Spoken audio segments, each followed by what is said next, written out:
Assalamualaikum warahmatullahi wabarakatuh. Saya dari kelompok 12. 12 akan membawakan presentasi tentang kontribusi pemikir ekonomi Islam yang dilakukan oleh Abu Yusuf, Abu Ubaid, dan Al-Mawardi.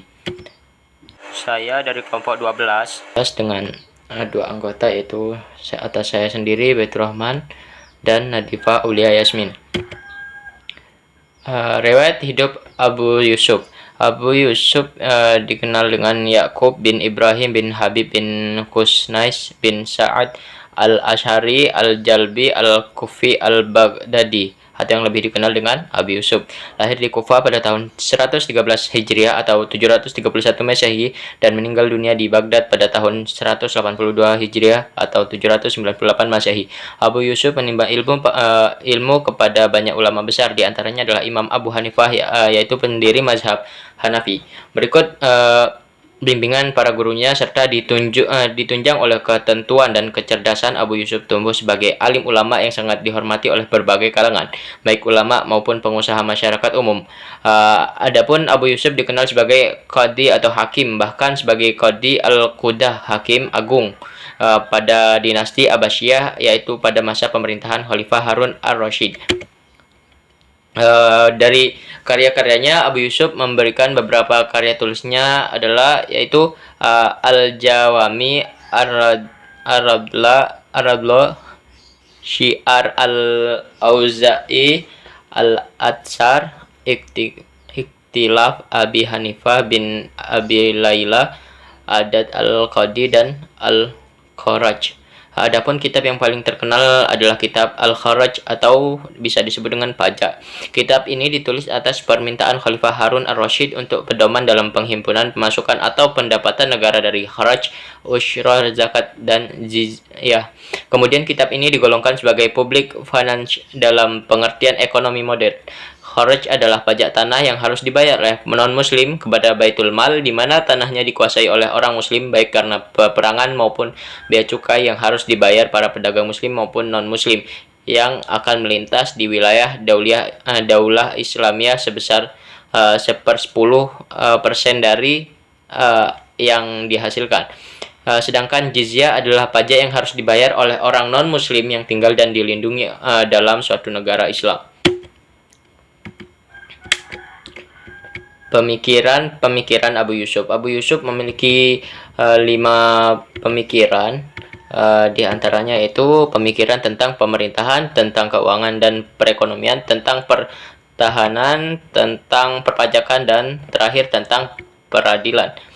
Di pemikiran Abu Sufyan tentang pemerintahan, yaitu seorang khalifah adalah wakil Allah di muka bumi untuk melaksanakan perintahnya dengan mengaturnya dalam hubungan hak dan tanggung jawab pemerintah terhadap rakyatnya. Dalam hal itu, Abu Yusuf menyusun sebuah kaidah fikih yang sangat populer, yaitu Ta'saruf al-Imam al-Ra'yah. Setiap tindakan pemerintah yang berkaitan dengan rakyat berkaitan dengan kemaslahatan mereka. Alokasi anggaran keuangan negara harus didistribusikan pada penggadaan barang-barang publik demi terwujudnya kesejahteraan umum. Dan yang kedua tentang keuangan dan perekonomian. Uang negara bukan milik khalifah, akan tetapi milik Allah dan rakyatnya yang harus dijaga dengan penuh tanggung jawab. Hal kontroversial dalam pemikiran ekonomi Abu Yusuf adalah pada masa pengadilan harga, beliau menentang pemerintahan dalam menetapkan harga karena bukan menjadi alasan untuk menurunkan harga bila terjadi banyak barang yang beredar di pasar. Pemikiran utama Abu Yusuf dalam masalah keuangan publik, beliau menyarankan tentang cara-cara pendapatan untuk pembangunan jangka panjang seperti jembatan, jalan, dan lainnya. Dan yang ketiga tentang tanah yang diperoleh dari pemerintah dapat ditarik kembali jika tidak digarap selama 3 tahun dan diberikan kepada yang lain. Abu Yusuf cenderung menyetujui negara mengambil bagian dari hasil pertanian dari para penggarap daripada menarik sewa dari lahan pertanian. Dalam pandangannya, cara ini lebih adil dan tampaknya akan memberikan hasil produksi yang lebih besar dengan memberikan kemudahan dalam memperluas tanah garapan. Yang keempat, tentang perpajakan. Dalam konsep perpajakan, Abu Yusuf lebih mengunggulkan sistem pajak proporsional atau mukasamah dibandingkan sistem pajak tetap atau misahah. Misaha adalah metode perhitungan kharaj yang didasarkan kepada pengukuran tanah tanpa mempertimbangkan unsur kesuburan tanah, irigasi, dan jenis tanaman lainnya. Sedangkan metode mukasamah, tingkat pajak didasarkan pada rasio tertentu dari total produksi yang dihasilkan. Beliau menilai sistem pajak proporsional mukasamah lebih adil dan tidak memberatkan bagi para petani, sedangkan sistem pajak tetap tidak memiliki ketentuan apakah harus ditarik dalam jumlah uang atau barang. Konsekuensinya ketika terjadi fluktuasi harga bahan makan antara bendaharaan negara dengan para petani akan saling memberikan pengaruh negatif. Dan yang terakhir, tentang peradilan. Ini terakhir pemikiran dari Abu Yusuf ya, tentang peradilan. Hukum tidak dibenarkan berdasarkan hal yang subhat atau suatu yang tidak pasti. Kesalahan dalam mengampuni lebih baik daripada kesalahan dalam menghukum. Jabatan tidak boleh menjadi bahan pertimbangan dalam suatu peradilan. Selanjutnya, konsep dari Abu Ubaid.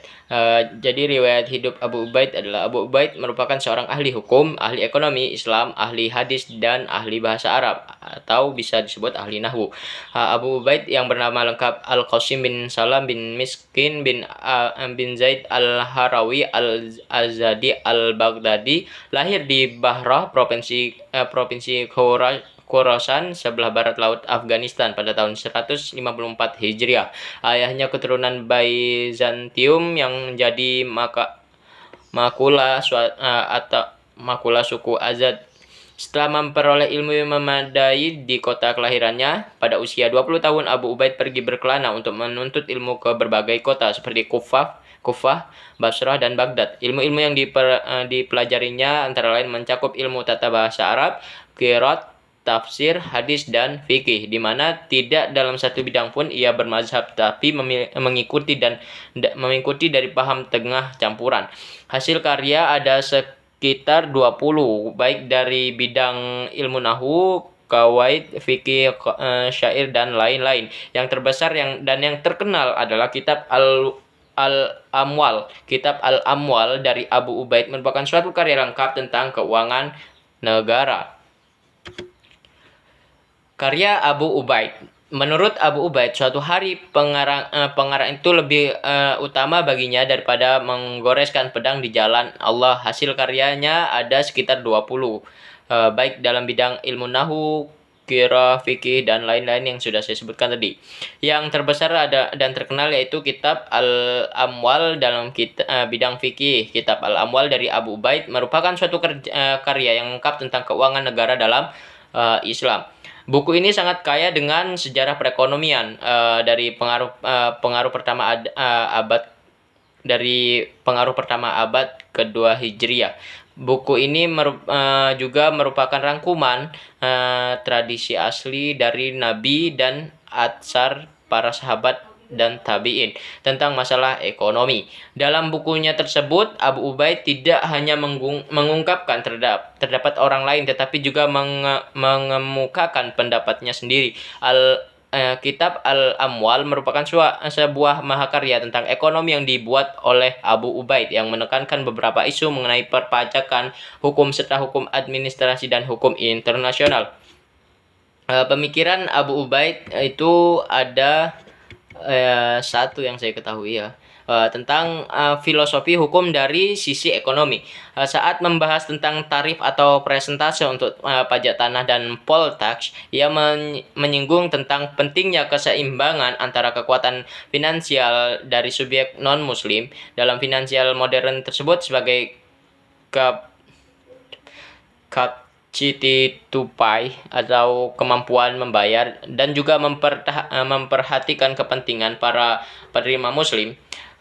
Pasukan muslim atau karayaan muslim yang lewat di atas tanah subjek non-muslim dilarang untuk ditarik uang atau biaya yang melebihi apa yang diperbolehkan oleh perjanjian perdamaian. Lebih jauh, Abu Ubaid mengatakan jika permohonan pembebasan hutang disaksikan oleh saksi muslim, cukup komoditas komersial subjek muslim serta dengan jumlah hutangnya itu akan dibebaskan dari cukai. Ia juga menjelaskan beberapa bab untuk menekankan di suatu sisi bahwa mengumpulkan kharaj, jizyah, zakat tidak boleh menyiksa subjeknya dan di sisi lain bahwa para subjek harus memenuhi kewajiban finansialnya secara teratur dan pantas atau wajar. Dengan perkataan lain, Abu Ubaid berupaya untuk menghentikan terjadinya diskriminasi atau penindasan dalam perpajakan serta terjadinya penghindaran terhadap pajak. Abu Al-Hasan bin Ahmad, nama beliau Abu Al-Hasan bin Muhammad bin Habib Al-Mawardi Al-Bashri Al-Syafi'i, lahir di kota Basra pada tahun 364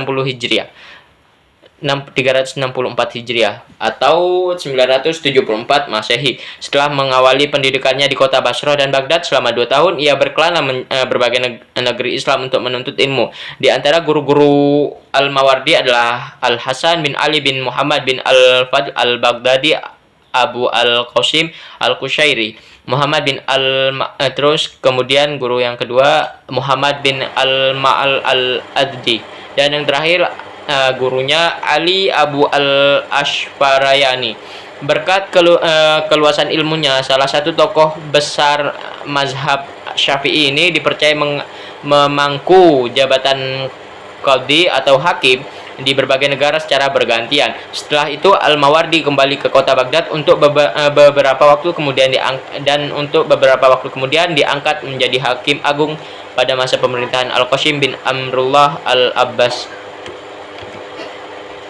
Pemikiran-pemikiran yang dimiliki oleh Imam Al-Mawardi yaitu pemikiran tentang ekonomi, terutama dalam bukunya yang berjudul Al-Ahkam Al-Aulbaniyah dan Al-Adab Ad-Dunya Wad-Din. Buku yang pertama banyak membahas tentang pemerintahan dan administrasi, berisi tentang kewajiban pemerintah, penerimaan dan pengeluaran negara, tanah atau negara dan masyarakat, hak prerogatif negara untuk menghibahkan tanah, kewajiban negara untuk mengawasi pasar, dan lain-lain. Analisis atas kitab ini dengan karya-karya sebelumnya yang sejenis menunjukkan bahwa Al-Mawardi membahas masalah-masalah keuangan dengan cara yang lebih sistematis.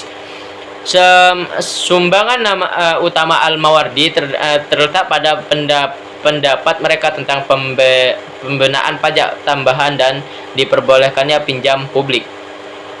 Teori keuangan publik selalu terkait dengan peran negara dan dalam kehidupan ekonomi. Negara dibutuhkan karena berperan untuk memenuhi kebutuhan kolektif seluruh warga negaranya. Perpajakan sebagai tren pada masa klasik, masalah perpajakan juga tidak luput dari perhatian Al-Mawardi. Menurutnya, penelitian atas kharaj harus bervariasi sesuai dengan faktor-faktor yang menentukan kemampuan tanah dalam membayar pajak, yaitu kesuburan tanah, jenis tanah, dan